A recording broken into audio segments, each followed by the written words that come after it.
Sometimes we forget why we're here. It's easy to fall off. Yeah, my face is extremely pale, and I'm so thankful that I will be going to Florida this summer and visiting my family so I can actually get some sun and get some color in my face. How's everyone doing? I hope you all had a wonderful holiday season. I haven't done one of these political breakdown videos in quite some time, but that's because other things have taken priority over my life, and because of those priorities, I really haven't had the time to devote to sitting down and actually doing these videos. Nevertheless, I will be doing these videos weekly. I won't be doing them as much as I used to do before I took my long hiatus, which was almost daily before I decided to take a break. So I'm going to do these definitely weekly. Give you guys a little breakdown, little things that I saw in the current state of politics in this country. Things that you should think about when you're going into the polls, voting for the president of the United States in the up-and-coming election. This is an election year, so these things should be important, things that you think about before you go into the polls and choose your candidate. I'm going to start doing more breakdowns of the Democratic presidential race. This video is going to be a start video of things that I want Democrats to do going forward in the presidential race, because I feel like there's some of the things that they're missing. And one of the candidates kind of gets it, but he is probably not going to be there in the end. It sounds great. All the things that he's saying is great, but I don't think he's going to make it to the end. But a lot of things that I saw in the last debate, he kind of touched on this again, and I want people in the race to actually start listening to what he's saying, because he's actually saying things that make sense. And I'm also going to talk about the impeachment hearings, the impeachment proceedings, and the Senate trial that happened. I'm going to explain the differences between the two and what ultimately happened and where do we go from here. First, I want to talk about the impeachment, because a lot of people seem to be confused as to what impeachment is. The House is the only one that can impeach a president.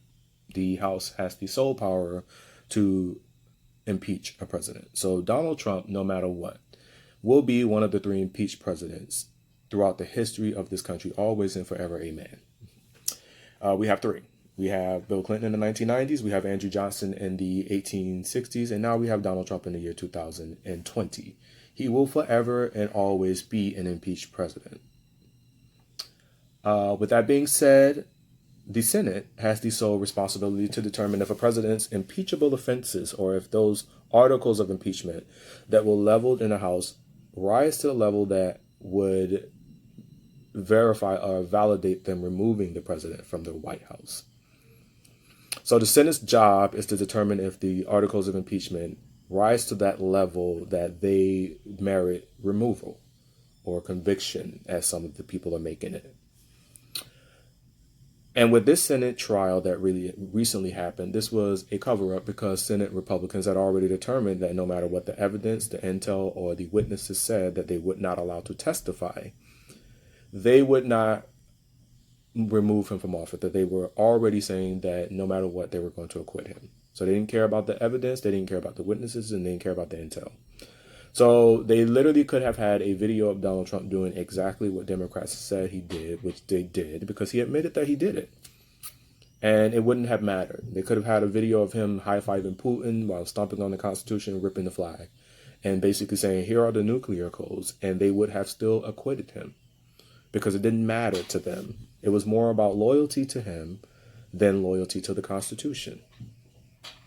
So before they even went into the Senate trial, they had already determined what their decision was going to be.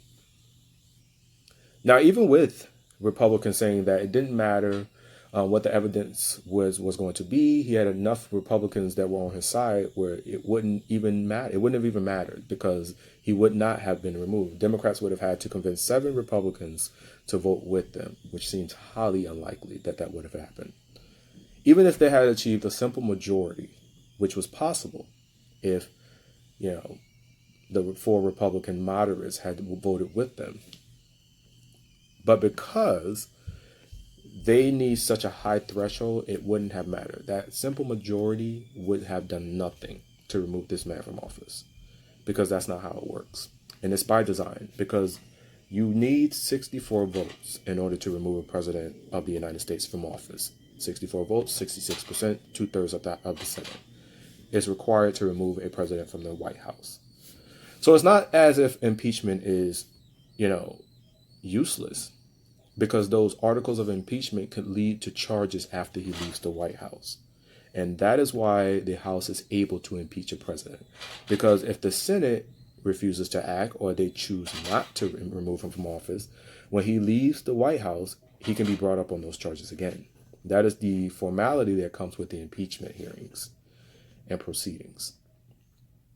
So even though the Senate chose not to remove him, the House could actually level charges against him after he leaves the White House. Now, where do we go from here? I never, ever, not once believed that Senate Republicans would vote to remove Donald Trump from office. And I don't know why people are acting like they're shocked that they chose not to. They had been saying it from the beginning that no matter what the evidence, the intel, or the witnesses said, they were going to acquit him. So it's not shocking to me when somebody does what they say they're going to do. Where we go from here is we vote. The election is coming up. We have a president that is extremely unpopular, and one that is literally spitting in the face of the Constitution and basically saying that he's above the law. And when that happens, elections matter. A lot of people think that their vote doesn't matter, but it does. Your vote actually does matter. And a lot of people need to realize just how important their vote is. Your vote is the reason why Obama had 2 terms. And it is the reason why Donald Trump is in the White House, because a lot of people stayed home in 2016. Obama won because people voted. Trump won because people chose not to. So your vote matters. So if you're asking where do we go from here, you go to the polls and you vote in November. And you vote for every single Democrat that you see on the ballot. You vote against all of these Republicans that voted to acquit him, and you vote against those Republicans that said the Constitution didn't matter to them. That is how you move forward from this.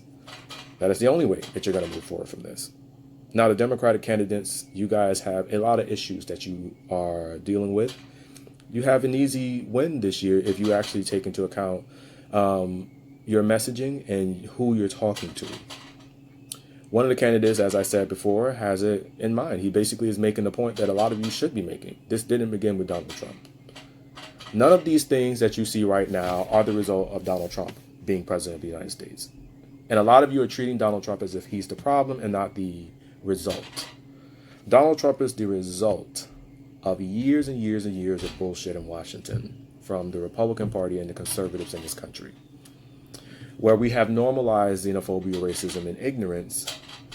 We have seen this man utilize those things and benefit and use them and weaponize them, I should say, in order to get into the White House.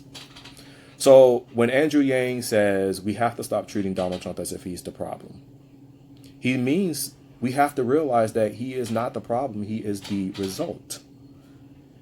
And as long as we're treating this man as if everything is going to be fine once he leaves the White House, we're never going to get to the core of why he actually won.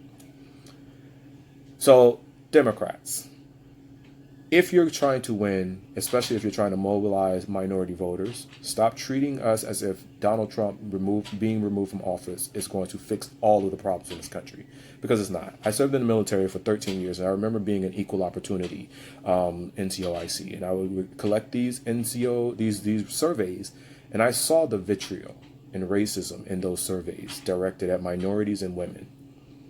So you have to realize that when Donald Trump leaves, that's still there. So if your platform doesn't include something that has criminal justice reform and prison reform and fixing minority communities, especially when it comes to unfair housing practices and policing in minority communities, if it doesn't include education, reform, if it doesn't include, welfare reform, immigration reform, you're missing the point. Because when Donald Trump leaves in 20 years, what's going to happen when we get another Donald Trump? That's where you guys need to go. And that's how we move forward from this. All of the Democrats that are on that stage have an opportunity to win. They are all electable. But they all have to make this argument that when Donald Trump leaves, we still have a problem. And until you do that, we're going to be stuck in this limbo again in 20 years when people forget all about Donald Trump. That's all I got for you guys today. Have a wonderful Saturday afternoon, and Semper Fidelis. Sometimes we forget why we're here. It's easy to fall off.